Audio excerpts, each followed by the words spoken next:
Hello all, welcome back to this channel जहाँ पे मैं आपके साथ लीड कोड के प्रॉब्लम ऑफ द डे को सॉल्व करती हूँ। वीडियो में आगे बढ़ने से पहले मैं आपको अपने बारे में बताना चाहती हूँ। मैं लीड कोड पे गार्डियन हूँ और मैंने 1000 से भी ज़्यादा डीएसए प्रॉब्लम्स को सॉल्व किए हैं। तो मैं इस फेज़ से गुज़र चुकी हूँ और मैं समझती हूँ कि इसमें कितनी मेहनत लगती है। तो डेफ़िनेटली मैं आपको बेस्ट अप्रोचेस के साथ क्वेश्चंस को टैकल करना सिखा सकती हूँ, राइट। तो चलिए क्वेश्चन को सॉल्व करते हैं बिना टाइम वेस्ट करें। तो आज का प्रॉब्लम नंबर है 2966 और ये मीडियम लेवल का क्वेश्चन है और क्वेश्चन का टाइटल है divide array into arrays with maximum difference, right. तो चलिए पहले क्वेश्चन को देखते हैं। तो इस पे मिला हुआ है कि हमें करना क्या है। So you are given an integer array nums of size n where n is a multiple of 3, यानी कि जो साइज़ होगी वो हमेशा 3 की मल्टीपल में ही रहेगी, ठीक है। और एक पॉजिटिव इंटीजर k दिया है। तो हमें एरे को n/3 साइज में डिवाइड करना, ऑफ साइज 3, राइट। तो size 3 satisfying the following condition: the difference between any two element in one array is less than or equal to k. Okay, this is simple. तो हमें 2D array return करना है containing दी arrays, और अगर ये possible नहीं है तो एक एम्प्टी एरे रिटर्न करना है। नहीं तो मल्टीपल आंसर्स भी हो सकते हैं, हमें कोई भी रिटर्न कर सकते हैं हम इसमें से। तो अगर मैं इस एग्ज़ाम्पल को देखती हूँ तो डेफिनेटली इसमें क्या किया गया है कि एरेज के डिफरेंट कॉम्बिनेशंस को निकाला गया है, जिसके सब एरेज की जो साइज़ है, सारे सब एरेज की जो साइज़ है वो फिक्स्ड 3 के ही इक्वल है। 1 मिनट, जिसमें सारे सब एरेज की साइज़ फिक्स्ड है और जो 3 के इक्वल है, राइट। और इसमें सारे एरेज में जो दो एलिमेंट्स के जो बीच का डिफरेंस है वो हमारा जो k दिया है वो उसके बराबर या उससे कम ही है, ठीक है। तो हमें बस यही रिटर्न करना है। चलिए पहले इस टेस्ट केस को समझते हैं, फिर अपना कुछ टेस्ट केस बनाते हैं और फिर इसकी अप्रोच क्या हो सकती है उसे डिस्कस करके, उसे समझ के इस प्रोग्राम को फटाफट से टैकल करते हैं। ओके, तो आइए, ये हमारा फर्स्ट एग्जाम्पल है जिसमें कि हमारी एरे दी हुई है, ठीक है। तो इसे हम देखते हैं कि हम इसमें क्या कर सकते हैं, क्योंकि हमें ये दिया हुआ है क्वेश्चन में कि आपको क्या करना है, सब एरेज बनानी है जिनकी साइज़ 3 है और उन सब एरेज के जो एलिमेंट्स के बीच का डिफरेंस हो वो मैक्स टू मैक्स के बराबर होना चाहिए या फिर उससे कम होना चाहिए, ठीक है। तो मैं जब इस चीज़ को देख रही हूँ, सुन रही हूँ, तो मेरे दिमाग में ये आ रहा है सबसे पहली चीज़ कि जो मेरा एरे है वो सॉर्टेड होना चाहिए, राइट। अगर वो मेरा सॉर्टेड होगा, ओके, तो मैं जब अपने नंबर ग्रेटर नंबर और स्मॉलेस्ट नंबर का जो मेरी डिफरेंस होगी, मैं जब उसे निकाल लूँगी, जो मेरा मैक्सिमम नंबर होगा और मेरा मिनिमम मोस्ट नंबर होगा, जब मैं इन दोनों के बीच का जो मैं डिफरेंस निकाल लूँगी और उस डिफरेंस को मैं इस के से चेक कर लूँगी, तो डेफिनेटली जो इन दो एलिमेंट्स के बीच में जो एलिमेंट्स लाई करेंगे उनका जो डिफरेंस होगा वो इस डिफरेंस से तो कम ही आएगा। और अगर इस डिफरेंस से मेरा कम आता है तो वो डेफिनेटली मेरा के से कम ही होगा, राइट। तो ये दिमाग में मेरे चल रहा है अभी। सेकंड चीज़ इसमें जो हमें ध्यान देनी है वो ये है कि हमें एक रिजल्टेंट 2D मैट्रिक्स रिटर्न करनी है, ओके। तो ये 2D मैट्रिक्स में आपको क्या समझ आता है कि कैसे वो बनेगी ये, ठीक है। तो कॉलम, जो नंबर ऑफ कॉलम है वो तो हमारा फिक्स है 3, ऑलरेडी क्वेश्चन में ही दिया हुआ है कि साइज़ 3 होनी चाहिए, तो कॉलम तो चलिए हमारा फिक्स है। रो के लिए आप क्या करेंगी? रो के लिए आपको सिंपली दिया ही हुआ है कि n/3, हमें ऐसे दिया हुआ है कि n/3 सब एरेज बनाने हैं। तो बस यही है कि n अगर आपका जो टोटल नंबर है, टोटल लेंथ है एरे का, जैसे कि इस केस में जो लेंथ है एरे का वो 9 है, तो वैसे हमारा 9/3, यानी कि इस केस में हमारी 3 रो और 3 कॉलम बनेगी। तो जो रिजल्टेंट मैट्रिक्स है वो आपकी 3x3 की बनेगी, राइट। और डेफिनेटली इसकी जो इंडेक्सिंग होती है वो 0 से ही स्टार्ट होती है, 0 1 2 0 1 2। तो इसमें तो मुझे बताने की ज़रूरत नहीं है कुछ, ठीक है। तो यही है इसमें। चलिए हम अपने क्वेश्चन की तरफ आगे बढ़ते हैं, ठीक है। तो जैसा कि मैंने कहा कि मेरे दिमाग में आ रहा है कि पहले मैं अपने इस एरे को मैं सॉर्ट कर लूँ, ठीक है। तो अगर मेरा सॉर्टेड एरे मेरा क्या बनेगा, मैं इसको पहले लिख लेती हूँ फिर मैं आपको बताती हूँ।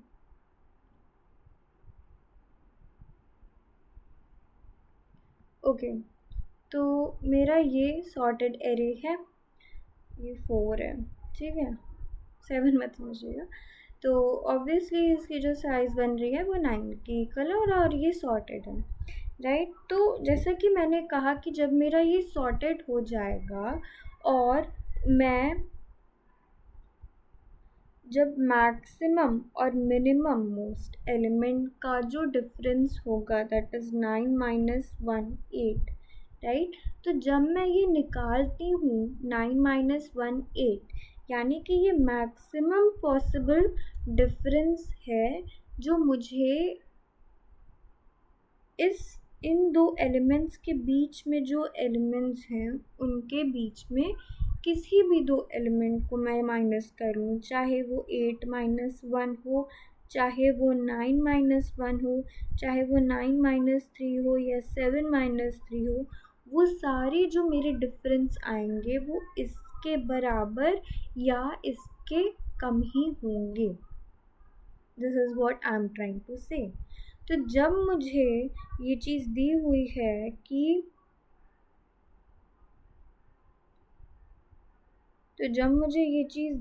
है कि मुझे सब एरे बनाने हैं 3 के साइज़ के, तो मैं डेफिनेटली, अब ऑलरेडी ये मेरा सॉर्टेड है, तो मैं जब अब इस सॉर्टेड एरे में कंसेक्यूटिवली 3 के साइज़ के सब एरे बनाऊंगी, राइट।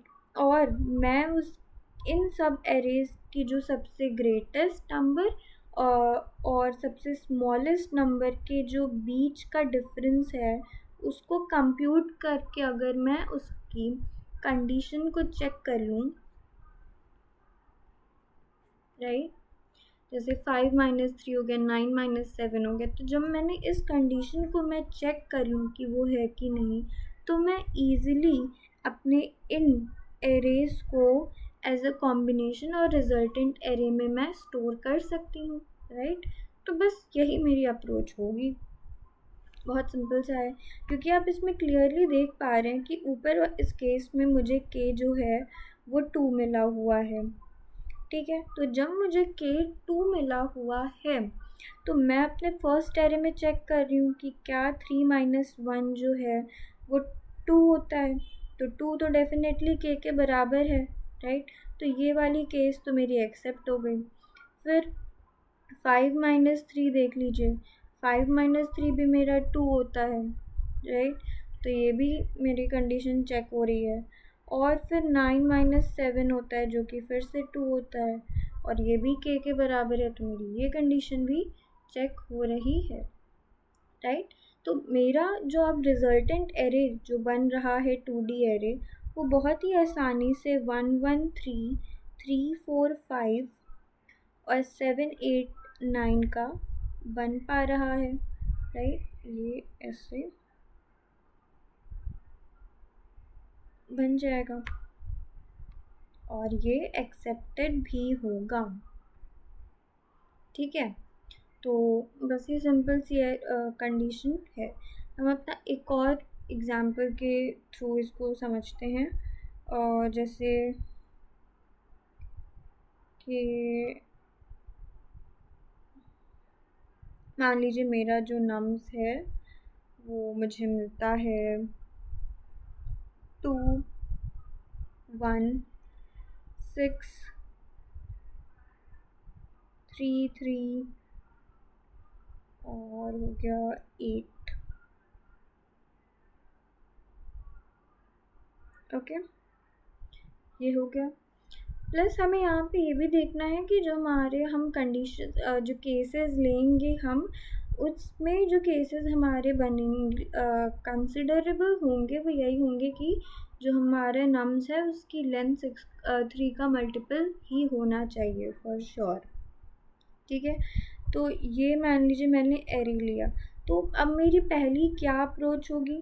पहला मेरा स्टेप रहेगा कि मैं इसको सॉर्ट कर दूँ, राइट। तो सॉर्ट करने के बाद मेरा ये क्या बनेगा?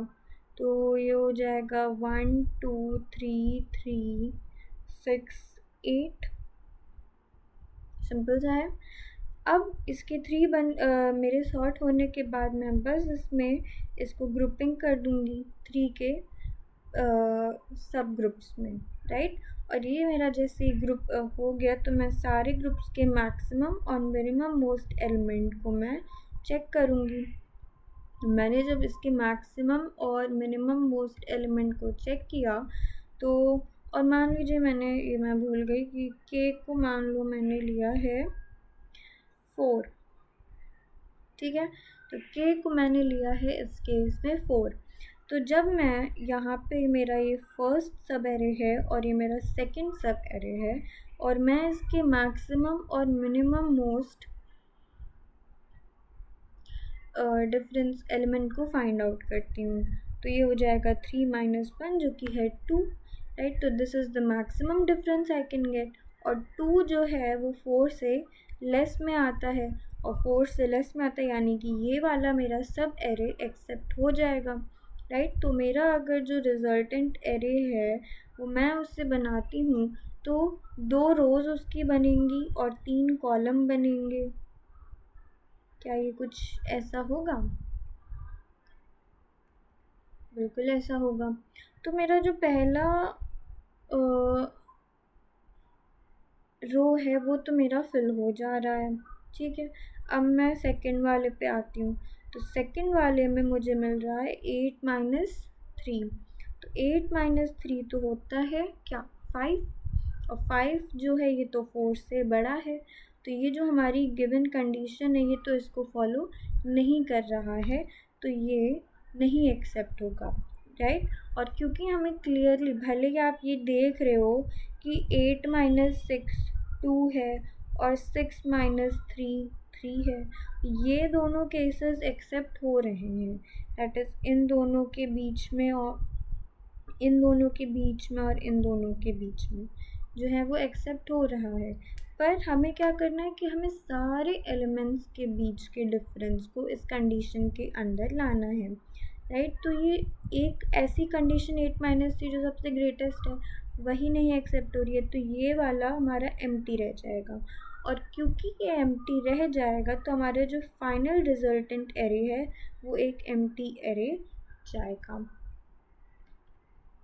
ठीक है, बस इतना सा इसमें करना है, राइट। तो डेफिनेटली अब हम इसकी अप्रोच को हम फाइनलाइज कर सकते हैं।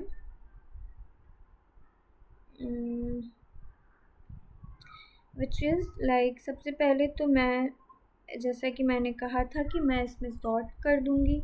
सेकंड, अब मेरे पास एक रिजल्टेंट एरे 2D मैट्रिक्स का होना चाहिए जिसमें कि जो मेरी टोटल नंबर ऑफ रोज़ रहेंगी वो n/3 होंगी और कॉलम तो मेरा फिक्स्ड है, that is going to be equal to 3। ठीक है, थर्ड, अब जैसा कि था मैंने कहा कि हमने सॉर्ट कर दिया है तो अब हम सिंपली आइट्रेट करेंगे i = 0 से n तक, और हम इसकी इंक्रीमेंटेशन 3 से करेंगे, राइट, ताकि हर बार जब नया जैसे ही इंक्रीमेंटेशन हो तो मैं एक न्यू सब एरे के फर्स्ट एलिमेंट पे पहुंच जाऊँ, ठीक है। तो जैसे कि यहाँ पे ये 0 है, तो मैं अब क्या करूँगी, यहाँ पे मेरे पास फर्स्ट एक वेरिएबल आएगा, एक सेकंड आएगा, एक थर्ड आएगा। तो फर्स्ट वाले में मैंने मान लीजिए नम्स ऑफ 0 को स्टोर कर लिया, सेकंड में मैंने नम्स ऑफ i+1 यानी कि 1th एलिमेंट, और थर्ड वाले में मैंने नम्स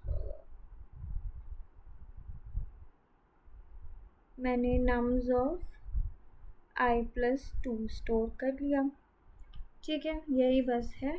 और बस मुझे अब सिंपल कंडीशन लगानी पड़ेगी कि थर्ड माइनस फर्स्ट जो होना चाहिए वो के बराबर या कम होना चाहिए, राइट।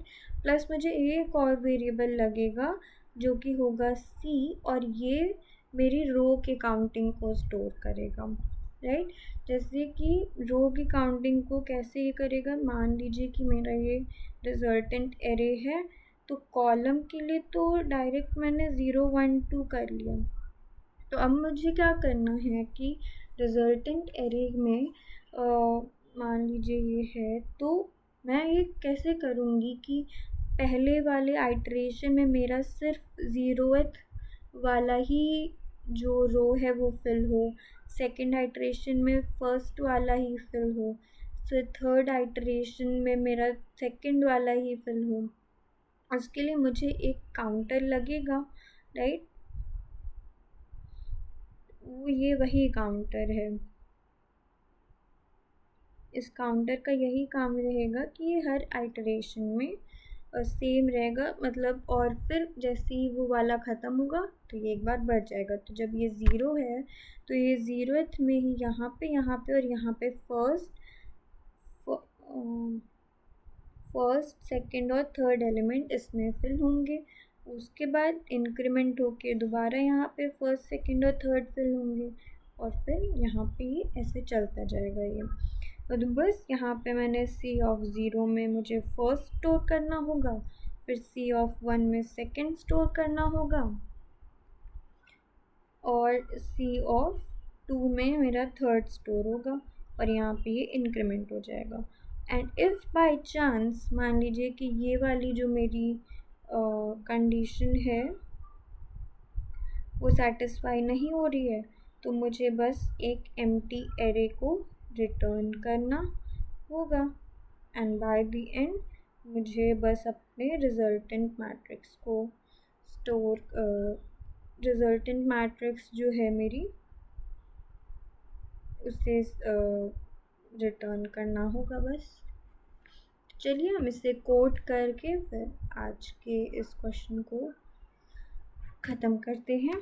सबसे पहले जैसा कि मैंने कहा था कि हमें लेंथ चाहिए, because that's the primary thing, ठीक है। हमने अब लेंथ ले ली, फिर मेरे पास एक रिजल्टेंट एरे होना चाहिए जो कि कॉलम की साइज़ होगी n/3 और ये हो जाएगा 3, और the main thing is of sorting this, मैंने ये सॉर्ट कर दिया, और एक काउंटर होना चाहिए रो के लिए। अब मैं आइटरेट करूँगी, ओके, i+=3, क्योंकि सारे सब एरेस की साइज़ हमारी 3 होनी है। और इसमें फर्स्ट ले लीजिए जो कि होगा नम्स ऑफ i, फिर इंट सेकंड ले लीजिए होगा नम्स ऑफ i+1, फिर इंट थर्ड होगा जो कि होगा नम्स ऑफ i+2। अब बस सिंपली हमें कंडीशन देनी है that if third minus first is less than and equal to k, तो हमें क्या करना है, जो हमने रिजल्टेंट एरे बनाया उसमें cth रो होगी, और ये जस्ट अ मिनट, और इसके 0th पोजीशन पे मेरी फर्स्ट एलिमेंट स्टोर होगी, फिर रिजल्टेंट के 0th कॉलम और 0th row and 1th column पे मेरा सेकंड स्टोर होगा, और इसके 0th कॉलम और सेकंड कॉलम पे मेरा थर्ड स्टोर होगा, और ये इंक्रीमेंट हो जाएगा ताकि जब नेक्स्ट इंक्रीमेंटेशन और मेरा सेकंड सब एरे स्टोर हो तो उसके में मेरे 1th रो पे के 0th 1th और 2th कॉलम पे करस्पॉन्डिंग फर्स्ट सेकंड और थर्ड एलिमेंट स्टोर हो। ठीक है, एल्स के केस में मुझे सिंपली रिटर्न करना होगा एक empty array new int of 0 and 0, right. और अगर ऐसा नहीं होता है तो मुझे इस रेस्ट को रिटर्न कर देना होगा। ये एक्सेप्ट हो गया, इसको सबमिट करते हैं और ये हो गया हमारा सबमिट। और 22 मिलीसेकंड रन टाइम है इसका, अच्छा है काफ़ी। बाकी मैं इसके और ये रहा इसका C++ का कोड, आप इसको रेफ़र कर सकते हैं। यहाँ पे इसे सॉर्ट कर दिया है, ये इसमें फॉर लूप लगा दिया, यहाँ पे first second third element find कर लिया, ये कंडीशन लगी, नहीं फुलफिल हुई तो एम्प्टी रिटर्न के, नहीं तो फिर आपका ये फाइनल 2D एरे को रिटर्न कर देता है। तो बस यही था, आसान क्वेश्चन था, मीडियम मार्क था, पर डेफिनेटली इजी लेवल का क्वेश्चन था। ठीक है, पढ़ते रहिए। बाकी कल मिलते हैं दोबारा एक नए क्वेश्चन के साथ, तब तक के लिए बाय बाय।